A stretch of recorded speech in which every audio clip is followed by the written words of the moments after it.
നമസ്കാരം. റാഫ്റ്റോക്ക് ഫുട്ബോളിലേക്ക് അവർക്കും സ്വാഗതം. ഇൻ്റർ മയാമി MLS ഓളങ്ങൾ തീർക്കുകയാണല്ലോ. പോയ സീസണിൽ MLS ചാമ്പ്യന്മാർ, MLS കപ്പിൽ ചാമ്പ്യന്മാരാ. അതിന് മുമ്പ് MLS ഷീൽഡ് നേടിയവരാ. ലിയോ മെസ്സി വന്നതിന് ശേഷം ആ ക്ലബിനുണ്ടായിട്ടുള്ള മാറ്റങ്ങൾ അത്ഭുതവഹമാണ്. ഇപ്പോഴിതാ കൃത്യമായ കണക്കുകൾ കൂടി വരുന്നു. MLS ഏറ്റവും അധികം മൂല്യമുള്ള ക്ലബ്ബായിട്ട് അവർ മാറിയിരിക്കുകയാണ്. അതായത് 2023 മെസ്സി അങ്ങോട്ടേക്ക് എത്തുന്നതിന് മുമ്പ് അവരുടെ മൂല്യം എന്ന് പറഞ്ഞാൽ $600 മില്യൺ. 11ാം സ്ഥാനത്താണ് MLS അവർ നിന്നിരുന്നത്. എന്നാൽ ഇപ്പോൾ ഏറ്റവും പുതിയ കണക്കുകൾ സ്പോർട്ടിക്കോ പുറത്തു വിടുന്നുണ്ട്. അതനുസരിച്ച് ഇൻ്റർ മയാമിയുടെ നിലവിലെ മൂല്യം 1.45 ബില്യണാണ്. വലിയ രൂപത്തിലുള്ള വർധനവുണ്ടായിരിക്കുന്നു. അവർ MLS 1ാം സ്ഥാനത്തേക്ക് എത്തുകയും ചെയ്തിരിക്കുന്നു.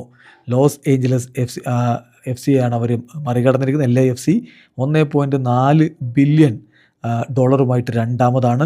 3ാം സ്ഥാനത്ത് ലോസ് ഏഞ്ചലസ് ഗാലക്സിയാണ്. LA ഗാലക്സി 1.79 ബില്യൺ ഡോളറുമായിട്ടാണ് 3ാം സ്ഥാനത്ത്.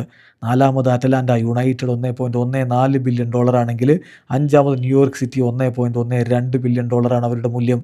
ചുരുക്കത്തിൽ ലയണൽ മെസ്സി അങ്ങോട്ടേക്ക് എത്തിയതോടുകൂടി ഉണ്ടായിട്ടുള്ളൊരു മാറ്റമാണ് ഈ കാണുന്നത്.